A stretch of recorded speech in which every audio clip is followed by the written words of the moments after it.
आज किसान आंदोलन कॉरपोरेटीकरण को चुनौती दे रहा है, जो एक बहुत बड़ा जनसैलाब लाया है। सारे आंदोलन भी कभी 36 दिन कभी 26 दिन ऐसे चलते रहे हैं, हज़ारों लोग रास्ते पर रहे, पर ये एक आज़ादी के बाद का सबसे बड़ा आंदोलन हो रहा है। और चुनावी राजनीति आज जो मूल्यहीन हो चुकी है, जो धनवान हो चुकी है, जो पूंजीपतियों के चंदे पर चल रही है, वो चुनावी राजनीति जाति मजहब से लेकर पैसा शराब ही नहीं, पूरी कंपनियों को सार्वजनिक उद्योग बेचने तक की साजिशों के द्वारा अपनी वोट बैंक, अपनी नोट बैंक बनाती है। तो चुनावी राजनीति की ये जो मर्यादा हो गई है और ये जो एक अलग सा माहौल ही नहीं, केवल एक चौखट हो गई है, उसमें चलने से कभी बुनियादी परिवर्तन नहीं आ सकता है। ये शहीद आज़म भगत सिंह ने भी जो लिख के रखा है, या गांधी जी ने भी कांग्रेस पार्टी क्यों नहीं ज्वाइन की, उन्होंने यही समझा था। मुझे लगता है कि तमाम उस आज़ादी आंदोलन के नेता केवल चुनावी राजनीति और चुनावी राजनीति से चुनकर आए जनप्रतिनिधियों पर निर्भर नहीं थे। वो जनता की आवाज़, जनता की ताकत, जनता के सवाल और जनता के ही सुलझाव, इसको मानते थे। केजरीवाल ने कुछ तो बना के रखा, तो वो कुछ सफलता मिली है, और कईयों को ये भी लगता है कि भाई उनका मोदी जी को चैलेंज देना दिल्ली में ये महत्व का है। पर अब देखिए, मोदी जी राजनीतिक दृष्टि से ही उनके अधिकार छीन रहे हैं। जन आंदोलनों को भी अलग चुनौतियाँ लेनी पड़ती हैं। हम पर हमला होते हैं, हम पर झूठे आपराधिक प्रकरण दाखिल करते हैं, हमको बदनाम करते हैं, झूठे आरोप लगाते हैं। तो मेरे ख्याल से ये दो प्रकार की जो राजनीति है, पहले ऐसा था कि राजनीति भी एक समाज कार्य का हिस्सा मानकर कुछ लोग राजनीति करते थे। आज वो बात नहीं रही है। आज राजनीति में जो समाज नीति चाहिए, जो सामाजिक न्याय अन्याय की बात चाहिए, वो ख़त्म ही हुई है। वो केवल सत्ता हासिल करना, सत्ता टिकाना। इसीलिए उनका रिश्ता जनता से, मतदाता उनसे ज़्यादा दानदाता जो उनके बन गए हैं, ये कंपनियां, बड़ी बड़े पूंजीपति, उनसे ही बना रहे हैं। और उनको विश्वास होता है कि चुनाव के पहले 4 महीने में मैनेज करो, हो जाता है। तो मतलब वोट बैंक तैयार करने की साजिशें जो जनता को भी भ्रमित करती है। आज उनके हाथ में पैसा ही नहीं, मीडिया है। उन्होंने मीडिया में भी कॉरपोरेटीकरण करके वहाँ भी अपना चरित्र कैसे बदला है वो दिखा दिया है। तो इस प्रकार से चुनावी राजनीति जो हथकंडे आज अपना रही है, वो केवल एक आधी शराब बॉटल देने तक अब सीमित नहीं है। 50 करोड़ की चर्चा चलती है मध्य प्रदेश में, जो बिकाऊ हो गए 22 MLAs, उनके बारे में। तो फिर चुनावी राजनीति का इस प्रकार से सही न्याय पाने के लिए, सही मूलभूत बुनियादी अधिकार पाने के लिए बहुत ही कम महत्व हो गया है। मैंने हमारे घर में यही चलता था। मेरे पिताजी भी ट्रेड यूनियनिस्ट थे, तो मजदूर संगठन का काम करते थे। आज़ादी के बाद 1 साल जेल में थे 16वीं उम्र में, और वहाँ से बाहर आते ही उन्होंने चालू किया था। मेरी माँ कमाई करती थी, सरकारी अधिकारी थी, लेकिन वो भी कहती थी कि मैं सरकारी अधिकारी हूँ तो मेरा फ़र्ज बनता है कि मैं संविधान के आधार पर जो बात हो रही है उसका समर्थन करूँ, नहीं हो रही है उसका विरोध करूँ। तो कोई डर नहीं था हमारे घर में, इसलिए गहने बेने, पिक्चर ऐसी कोई बात ही नहीं चलती थी। तो हम तो बचपन से ही उसी में थे। हर शनिवार रविवार को स्लम्स में काम करते थे, क्योंकि शहर में रहते थे। हर छुट्टी में ग्रामीण क्षेत्र में कुएं खोदने से लेकर खेती करने से लेकर सब काम करते थे। पूर्णकालीन आंदोलन में कब आए? जबकि BSc के बाद MA सोशल वर्क में किया, और फिर PhD करते करते भी मैंने कार्य शुरू ही कर दिया। तो उस समय से मतलब 1976 से तो पूर्णकालीन हो गए। तो लगातार कभी कभी ऐसा नहीं लगता मेरे पाटेकर जी कि आप एक सादी सी साड़ी है, एक चप्पलें हैं, और दूसरे जिन्होंने के साथ कभी आंदोलन किया वो मुख्यमंत्री बन गए, वो अलग अलग हो गए यार, पीछे नौकर चाकर हैं, गाड़ियाँ घूमती हैं कभी कभी। इसका अगर हमको ये होता, ख्याल होता, तो फिर हम आंदोलन में पढ़ते ही नहीं, फिर वो मार्ग दूसरे अपना सकते थे। उसमें कोई दिक्कत नहीं थी, कई सारी पार्टियां कहती थी, लेकिन एक बार चुनाव लड़ा जरूर आम आदमी पार्टी की तरफ से। कोर्ट में लड़ाई कानूनी और मैदानी दोनों लड़ी है। 2007 से मैंने केसेस लड़ना भी हाई कोर्ट में चालू किया, सुप्रीम कोर्ट में भी मैं खड़ी रही। तो एक बात अलग ही होती है आंदोलन की, एक स्टेट के साथ, राज्य शासन के साथ एक रिश्ता भी अलग होता है, क्योंकि हम कॉम्पिटिटर नहीं रहते। हमको बहुत बार जेल में गए हैं, बहुत जेलें देखी हैं। जेल में रहना कोई दिक्कत नहीं होती है, जेल में उल्टा आपको और अन्याय दिखाई देता है। अब ये आखिरी का 2017 की मेरी 15 दिन की जो जेल थी, बहुत सारे लोग मिलने आते थे वगैरह वगैरह, लेकिन अंदर जो 302 की केसेस वाली जो महिलाएं थी, उन सब की हकीकत इतनी दर्दनाक थी। बाहर आकर उनके वकीलों को जब मुझे पकड़ना पड़ा, छापना पड़ा, फोन्स करने पड़े, तब कई सारी बरी हो गई। 15 अगस्त में महिला वार्ड में इन्होंने झंडा ही नहीं दिया हमको, तो बहुत बड़ा सवाल उठाया मैंने। हमने तो पूरा कार्यक्रम कर दिया, लेकिन ऐसी जेल की भी स्थिति है।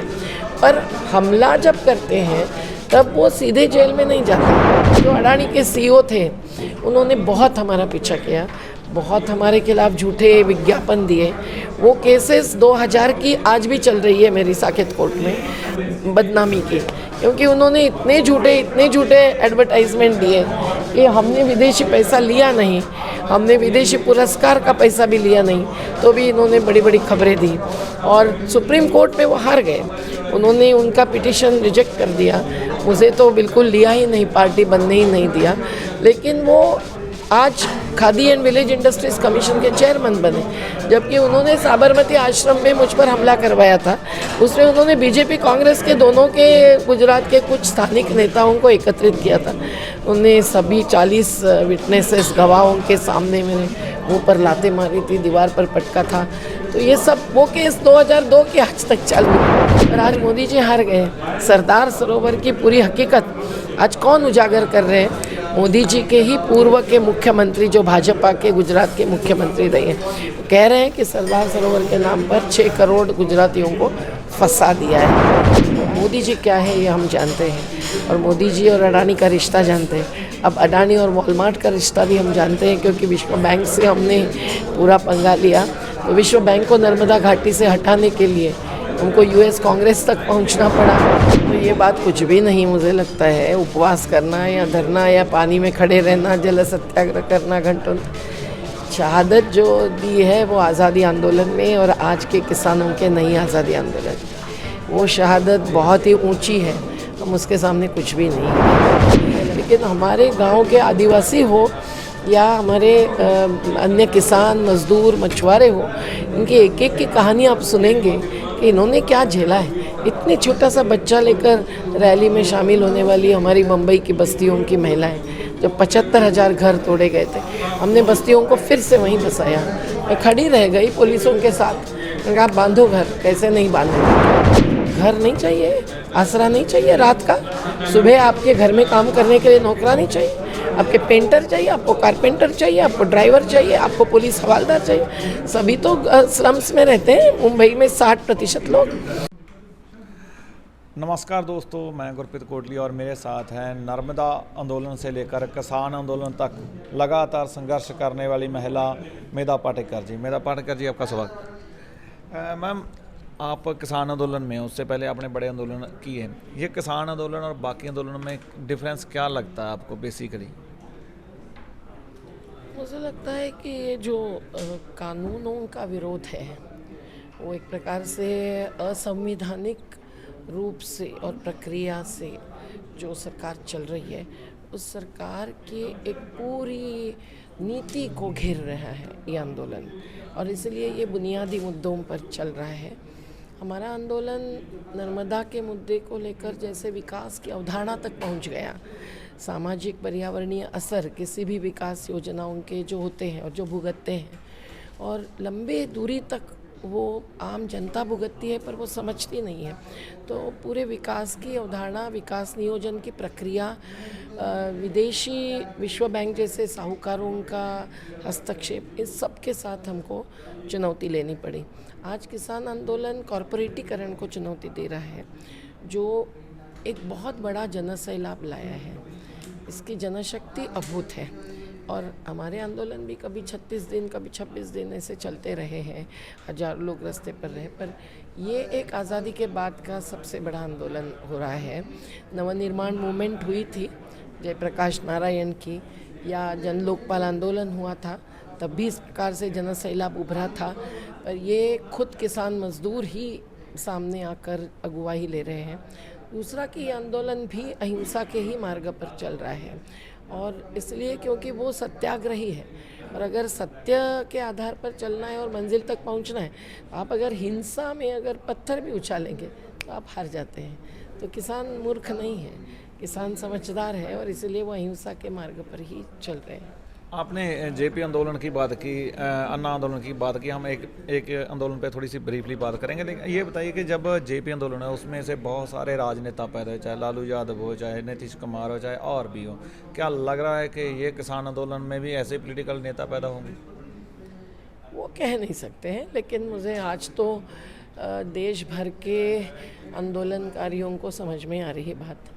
जो पार्टी के एफिलिएटेड फ्रंट्स हैं, मोर्चे हैं, उनके भी नेता आज पार्टी से अधिक आंदोलन के पथ पर चल रहे हैं, क्योंकि राजनीति चुनावी भी होती है, राजनीति जन आंदोलनों की भी होती है। तो ये गैर चुनावी और संसद बाह्य राजनीति में समझौते नहीं करने पड़ते हैं, हम आखिर तक जीवटता के साथ चल सकते हैं। पर चुनावी राजनीति आज जो मूल्यहीन हो चुकी है, जो धनवान हो चुकी है, जो पूंजीपतियों के चंदे पर चल रही है, वो चुनावी राजनीति जाति मजहब से लेकर पैसा शराब ही नहीं, पूरी कंपनियों को सार्वजनिक उद्योग बेचने तक की साजिशों के द्वारा अपनी वोट बैंक, अपनी नोट बैंक बनाती है। तो चुनावी राजनीति की ये जो मर्यादा हो गई है, और ये जो एक अलग सा माहौल ही नहीं, केवल एक चौखट हो गई है, उसमें चलने से कभी बुनियादी परिवर्तन नहीं आ सकता है। ये शहीद आज़म भगत सिंह ने भी जो लिख के रखा है, या गांधी जी ने भी कांग्रेस पार्टी क्यों नहीं ज्वाइन की, उन्होंने यही समझा था। मुझे लगता है कि तमाम उस आज़ादी आंदोलन के नेता केवल चुनावी राजनीति और चुनावी राजनीति से चुनकर आए जनप्रतिनिधियों पर निर्भर नहीं थे। वो जनता की आवाज़, जनता की ताकत, जनता के सवाल और जनता के ही सुलझाव, इसको मानते थे। और इसीलिए आंदोलन का जो रास्ता है, हम आंदोलन जीवी ही है, हमारे जीवन का हिस्सा है आंदोलन। तो आंदोलन का जो रास्ता अपनाते हैं, वो ज़्यादा भरोसा करते हैं, विश्वास करते हैं आज के रोज में कि वो दलीय राजनीति को, चुनावी राजनीति को झुकाएंगे या बदलने के लिए मजबूर करेंगे। वो संसद और विधानसभा के अंदर नहीं होता है बुनियादी मुद्दों पर, समस्याओं पर सुलझा। आपने कहा कि आप आंदोलन जीवी हैं, अन्ना आंदोलन में भी आप शामिल रहे, वो भी आंदोलन जीवी। अभी तक अन्ना हजारे कभी भी कहीं चैनल पे या कभी स्टेज पे बात करते नज़र नहीं आए किसानों की, उनसे कभी संपर्क हुआ? ना, अभी बूढ़े भी हो गए हैं और थक भी गए हैं शायद, और दूसरा कि उन्होंने इतने बूढ़े तो नहीं होंगे कि स्टेटमेंट तो जारी कर ही सकते हैं। हाँ, उन्होंने बीच में स्टेटमेंट जारी किए थे, तो उनकी सोच ये थी कि वो एक मुद्दा, वो जो MSP का है, वो लेकर चलें, और उसके लिए कृषि मूल्य आयोग की बात करें।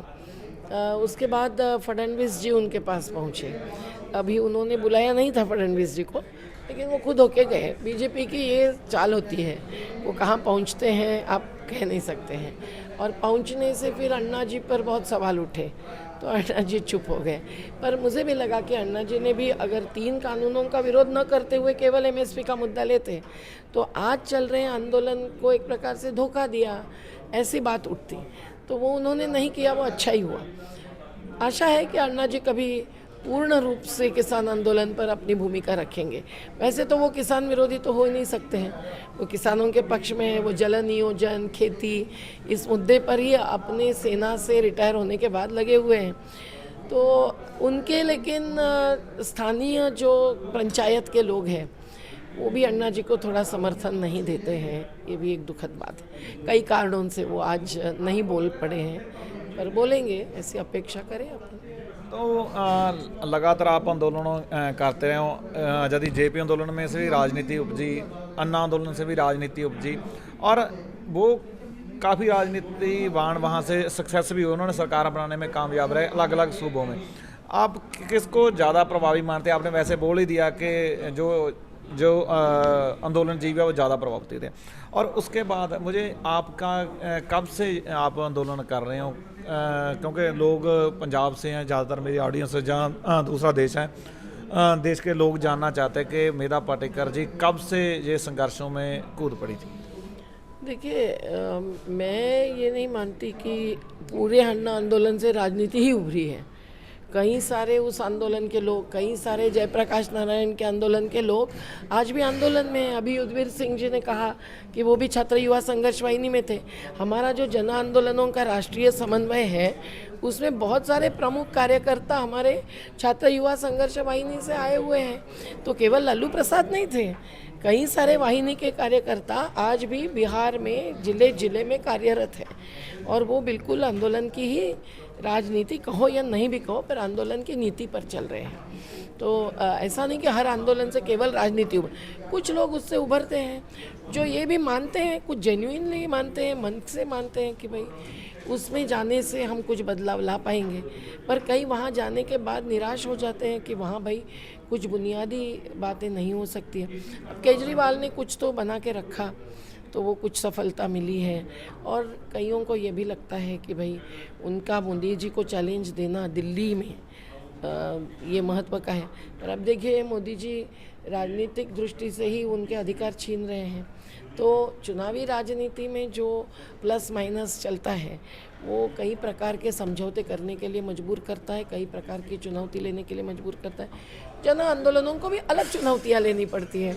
हम पर हमला होते हैं, हम पर झूठे अपराधी प्रकरण दाखिल करते हैं, हमको बदनाम करते हैं, झूठे आरोप लगाते हैं। तो मेरे ख्याल से ये दो प्रकार की जो राजनीति है वो अपने अपने मार्ग पर चलती है। दोनों में ईमानदारी होनी चाहिए, दोनों में निस्वार्थी वृत्ति होनी चाहिए, दोनों में जनशक्ति साथ में होनी चाहिए, दोनों में केवल पूंजी और बाजारवाद की घुसपैठ नहीं होने देनी चाहिए और दोनों में विचारधारा स्पष्ट होनी चाहिए कि अन्य मुद्दों पर नहीं, पर वैचारिक आधार पर ही अपना कार्य करना है।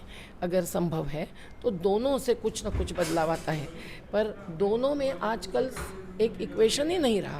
पहले ऐसा था कि राजनीति भी एक समाज कार्य का हिस्सा मानकर कुछ लोग राजनीति करते थे, आज वो बात नहीं रही है। आज राजनीति में जो समाज नीति चाहिए, जो सामाजिक न्याय अन्याय की बात चाहिए, वो ख़त्म ही हुई है। वो केवल सत्ता हासिल करना, सत्ता टिकाना। इसीलिए उनका रिश्ता जनता से, मतदाता उनसे ज़्यादा दानदाता जो उनके बन गए हैं, ये कंपनियां, बड़ी बड़े पूंजीपति, उनसे ही बना रहता है। पर उनको विश्वास होता है कि चुनाव के पहले 4 महीने में मैनेज करो, हो जाता है। तो मतलब वोट बैंक तैयार करने की साजिशें जो जनता को भी भ्रमित करती है। आज उनके हाथ में पैसा ही नहीं, मीडिया है। उन्होंने मीडिया में भी कॉरपोरेटीकरण करके वहाँ भी अपना चरित्र कैसे बदला है वो दिखा दिया है। तो इस प्रकार से चुनावी राजनीति जो हथकंडे आज अपना रही है वो केवल एक आधी शराब बॉटल देने तक अब सीमित नहीं है। अब मंगलसूत्र बांट रहे हैं, लैपटॉप बांट रहे हैं, पूरी कंपनियां बेच रहे हैं ताकि उससे उनको वापस पैसा मिलेगा। 75,000 बिहार में टीवी लगा रहे हैं, क्या नहीं कर रहे हैं। और चुन के आने के बाद भी खरीदी बिक्री चल रही है। 50 करोड़ की चर्चा चलती है मध्य प्रदेश में, जो बिकाऊ हो गए 22 MLAs उनके बारे में। तो फिर चुनावी राजनीति का इस प्रकार से सही न्याय पाने के लिए, सही मूलभूत बुनियादी अधिकार पाने के लिए बहुत ही कम महत्व हो गया है। भले वो बड़े सत्ताधीश बन के बैठे, पर लोग भी जानते हैं कि चुनाव के दूसरे दिन हमारे पास आते हैं, कहते हैं कि देखो हमारा ये मुद्दा छुड़वाना है, अब कुछ करो। और फिर जन आंदोलनों को चुनाव में जो भी हस्तक्षेप करे या नहीं करे, चुनावों के पार अपनी नीति चलानी पड़ती है। आप कब से हो इन आंदोलनों में, कब से शुरू किया? मैं तो वैसे हमारे घर में यही चलता था। कब मेरे पिताजी भी ट्रेड यूनियनिस्ट थे, तो मजदूर संगठन का काम करते थे। आज़ादी के बाद 1 साल जेल में थे 16वीं उम्र में, और वहाँ से बाहर आते ही उन्होंने चालू किया था। और मेरी माँ कमाई करती थी, सरकारी अधिकारी थी, लेकिन वो भी कहती थी कि मैं सरकारी अधिकारी हूँ तो मेरा फ़र्ज बनता है कि मैं संविधान के आधार पर जो बात हो रही है उसका समर्थन करूं, नहीं हो रही है उसका विरोध करूं। तो कोई डर नहीं था हमारे घर में, इसलिए गहने बेने पिक्चर ऐसी कोई बात ही नहीं चलती थी। तो हम तो बचपन से ही उसी में थे। हर शनिवार रविवार को स्लम्स में काम करते थे, क्योंकि शहर में रहते थे। हर छुट्टी में ग्रामीण क्षेत्र में कुएं खोदने से लेकर खेती करने से लेकर सब काम करते थे। तो पूर्णकालीन आंदोलन में कब आए, जबकि BSc के बाद MA सोशल वर्क में किया और फिर PhD करते करते भी मैंने कार्य शुरू ही कर दिया। तो उस समय से मतलब 1976 से तो पूर्णकालीन हो गए हैं, उसके पहले। तो आप लगभग आप 1976 से इस आंदोलनों में हैं, तो सबसे ज़्यादा आंदोलन 1985 में शुरू हुआ, उसके 35 साल पूरे हुए। 35 साल हो गए नर्मदा आंदोलन के पूरे हुए, और लगभग आपको कह सकते हैं लगभग 45-46 साल हो गए हैं लगातार आंदोलनों में। तो लगातार कभी कभी ऐसा नहीं लगता मेरे पाटेकर जी कि अब एक सादी सी साड़ी है, एक चप्पलें हैं, और दूसरे जिन्होंने के साथ कभी आंदोलन किया वो मुख्यमंत्री बन गए, वो अलग अलग हो गए। यार वहाँ पीछे नौकर चाकर हैं, गाड़ियाँ घूमती हैं, कभी कभी इसका अगर हमको ये होता, ख्याल होता, तो फिर हम आंदोलन में पढ़ते ही नहीं, फिर वो मार्ग दूसरे अपना सकते थे, उसमें कोई दिक्कत नहीं थी। कई सारी पार्टियां कहती थी, लेकिन एक बार चुनाव लड़ा जरूर आम आदमी पार्टी की तरफ से, क्योंकि प्रशांत भूषण जी और इन सब लोगों ने बहुत समझाया हमको, बहुत पीछे पड़े कि एक बार होना ही चाहिए। ऐसा लगा था कि नया माहौल बन गया है, लेकिन उसका जो अनुभव हुआ उस पार्टी का भी, उस चुनाव का भी, मतदाताओं का भी, और उस पूरी प्रक्रिया का, उससे मुझे एकदम पक्का हुआ कि हम जो पहले 40 साल कह रहे थे वही बात सही थी। और हम लोगों ने जो आंदोलन से हासिल किया है, हमारे एनरॉन का खिलाफ आंदोलन हो, हॉकर्स के विस्थापन का खिलाफ आंदोलन हो, आदिवासियों के विस्थापन के खिलाफ का आंदोलन हो, स्लम्स के अधिकार के लिए बिल्डर्स के खिलाफ का आंदोलन हो, बहुत सारे आंदोलन, हर एक में हमने जीत ही पाई है कुछ ना कुछ। और कोर्ट में लड़ाई कानूनी और मैदानी दोनों लड़ी है। 2007 से मैंने केसेस लड़ना भी हाई कोर्ट में चालू किया, सुप्रीम कोर्ट में भी मैं खड़ी रही। तो एक बात अलग ही होती है आंदोलन की, एक स्टेट के साथ, राज्य शासन के साथ एक रिश्ता भी अलग होता है, क्योंकि हम कॉम्पिटिटर नहीं रहते हैं, तो हमको वो बिना कारण बिना धार जवाब नहीं दे सकते हैं, ये हमने देखा है। कभी फिर आंदोलन लड़े हैं, कभी आप पे हमला भी हुआ, कभी कोई केस भी दर्ज हुए, कोई कभी जेल भी जाना पड़ा? बहुत बार जेल में गए, बहुत जेलें देखी हैं। जेल में रहना कोई दिक्कत नहीं होती है, जेल में उल्टा आपको और अन्याय दिखाई देता है। अब ये आखिरी का 2017 की मेरी 15 दिन की जो जेल थी, बहुत सारे लोग मिलने आते थे वगैरह वगैरह, लेकिन अंदर जो 302 की केसेस वाली जो महिलाएं थी, उन सब की हकीकत इतनी दर्दनाक थी। बाहर आकर उनके वकीलों को जब मुझे पकड़ना पड़ा, छापना पड़ा, फ़ोन्स करने पड़े, तब कई सारी बरी हो गई, लेकिन जमानत तो कम से कम मिली नहीं, तो साल साल वहाँ पड़ी रहती है, कोई देखते नहीं है। 15 अगस्त में महिला वार्ड में इन्होंने झंडा ही नहीं दिया हमको, तो बहुत बड़ा सवाल उठाया मैंने, हमने तो पूरा कार्यक्रम कर दिया। लेकिन ऐसी जेल की भी स्थिति है, पर हमला जब करते हैं तब वो सीधे जेल में नहीं जाते हैं, वो नहीं जाते हैं और हमको भी नहीं जेल में डालते हैं। हमला करने की बात मतलब हिंसा का आधार लेकर हराने की कोशिश। जो अडानी के सीईओ थे, उन्होंने बहुत हमारा पीछा किया, बहुत हमारे खिलाफ झूठे विज्ञापन दिए। वो केसेस 2000 की आज भी चल रही है मेरी साकेत कोर्ट में, बदनामी की, क्योंकि उन्होंने इतने झूठे एडवर्टाइजमेंट दिए कि हमने विदेशी पैसा लिया नहीं, हमने विदेशी पुरस्कार का पैसा भी लिया नहीं, तो भी इन्होंने बड़ी बड़ी खबरें दी। और सुप्रीम कोर्ट में वो हार गए, उन्होंने उनका पिटीशन रिजेक्ट कर दिया, मुझे तो बिल्कुल लिया ही नहीं, पार्टी बनने ही नहीं दिया। लेकिन वो आज khadi and village industries commission के चेयरमैन बने, जबकि उन्होंने साबरमती आश्रम में मुझ पर हमला करवाया था। उसमें उन्होंने बीजेपी कांग्रेस के दोनों के गुजरात के कुछ स्थानिक नेताओं को एकत्रित किया था। उन्होंने सभी 40 विटनेसेस गवाहों के सामने मेरे मुंह पर लातें मारी थी, दीवार पर पटका था। तो ये सब वो केस 2002 के आज तक चालू है, पर उसमें बीजेपी और कांग्रेस के मेन स्टॉलवर्ट्स है, अहमदाबाद के पुराने मेयर है, तो उनको कोई भी सज़ा नहीं करना चाहते हैं, इसीलिए पूरे प्रूफ होने के बावजूद नहीं हुआ। और उसके बीच में यही इंसान जिन्होंने झूठा चेक दिया था हमारे किसी आयुर्वेदिक डॉक्टर को, और हम तो तब जेल में थे, और इसने कहा कि हम हवाला कर रहे हैं, ये सब झूठ, उसकी केस भी अभी तक चालू है। और ये बन गए khadi and village industries commission के चेयरमैन। इन्होंने दावा किया कि उनकी सबसे बड़ी हासिली ये है कि उन्होंने नर्मदा बचाओ आंदोलन को बदनाम किया, और मोदी जी ने उसके लिए उनको बख्शिश दे दिया। पर आज मोदी जी हार गए। सरदार सरोवर की पूरी हकीकत आज कौन उजागर कर रहे हैं? मोदी जी के ही पूर्व के मुख्यमंत्री, जो भाजपा के गुजरात के मुख्यमंत्री रहे हैं, कह रहे हैं कि सरदार सरोवर के नाम पर 6 करोड़ गुजरातियों को फंसा दिया है। तो आज ये सही बात है, क्योंकि कच्चा सौराष्ट्र को पानी नहीं दिया और आज भी सरदार पटेल पुतले के नाम पर टूरिज़्म लाकर और 172 गांवों को उजाड़ने की पूरी तैयारी चल रही है। तो मोदी जी क्या है ये हम जानते हैं, और मोदी जी और अडानी का रिश्ता जानते हैं। अब अडानी और वॉलमार्ट का रिश्ता भी हम जानते हैं, क्योंकि विश्व बैंक से हमने पूरा पंगा लिया। तो विश्व बैंक को नर्मदा घाटी से हटाने के लिए हमको यूएस कांग्रेस तक पहुंचना पड़ा, हमको पूरे देशों के संस्थाओं का एक समन्वय बनाना पड़ा। विश्व बैंक के बोर्ड ऑफ डायरेक्टर्स में मेजॉरिटी फिर समझ गई और फिर विश्व बैंक ने नर्मदा का पैसा रोक दिया। तो बहुत सारी लड़ाइयाँ जो है वो स्थानीय से अंतर्राष्ट्रीय तक ऐसी ही करनी पड़ी है, वो चाहे एनरॉन की हो चाहे नर्मदा की हो। नंदीग्राम की लड़ाई भी एक विदेशी कंपनी के खिलाफ थी, तो उस लड़ाई में भी हमने बहुत सारा झेला, बहुत सारा सीखा भी। इतना कुछ होता है ज़िंदगी में, आपको पीटा तक जाता, जेल में जाना पड़ता है, लगातार आंदोलन का। लास्ट में फिर आप अपनी मेंटल एबिलिटी कैसे स्ट्रॉन्ग करते हैं? कहाँ से इतनी शक्ति मिलती है कि भाई लड़ना ही है मेरा पार्टी का? तो ये बात कुछ भी नहीं मुझे लगता है, उपवास करना या धरना या पानी में खड़े रहना, जल सत्याग्रह करना घंटों तक। शहादत जो दी है वो आज़ादी आंदोलन में और आज के किसानों के नई आज़ादी आंदोलन में, वो शहादत बहुत ही ऊंची है, हम उसके सामने कुछ भी नहीं है। मुझे लगता है कि अगर आंदोलन आप केवल कैरिस्मेटिक लीडरशिप जैसे नहीं उठाते हैं, एक केवल एक अपने सामने एक तेजोवलय निकाल कर, या आंदोलन केवल कुछ लाभ या प्रसिद्धि या सत्ता या पुरस्कार हासिल करने के नहीं करते हैं।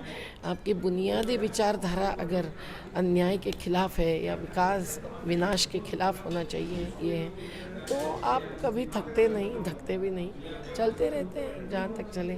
और जनता बहुत आगे जाती है, कार्यकर्ताओं का नाम होता है तो आप इंटरव्यू भी हमारे करते हैं, लेकिन हमारे गांव के आदिवासी हो या हमारे अन्य किसान मजदूर मछुआरे हो, इनकी एक एक की कहानी आप सुनेंगे कि इन्होंने क्या झेला है। इतने छोटा सा बच्चा लेकर रैली में शामिल होने वाली हमारी मुंबई की बस्तियों की महिलाएं, जब 75,000 घर तोड़े गए थे, हमने बस्तियों को फिर से वहीं बसाया। मैं खड़ी रह गई पुलिसों के साथ, मैंने कहा बांधो घर, कैसे नहीं बांधने देते हैं। घर नहीं चाहिए, आसरा नहीं चाहिए रात का, सुबह आपके घर में काम करने के लिए नौकरानी चाहिए, आपके पेंटर चाहिए, आपको कारपेंटर चाहिए, आपको ड्राइवर चाहिए, आपको पुलिस हवालदार चाहिए। सभी तो स्लम्स में रहते हैं मुंबई में 60% लोग, तो हम लोगों ने उनका अधिकार ले ही लिया। आज भी उनका संघर्ष जारी है, कई सारे बिल्डरों के खिलाफ हमने पुराए। तो ऐसे हर आंदोलन अपने आप आगे बढ़ता रहता है, उसमें जनता जो जीवटता दिखाती है, जो हिम्मत दिखाती है, वो हमको भी प्रेरणा देती है। थैंक यू सर मैम, आपने गुरप्रीत कोटली से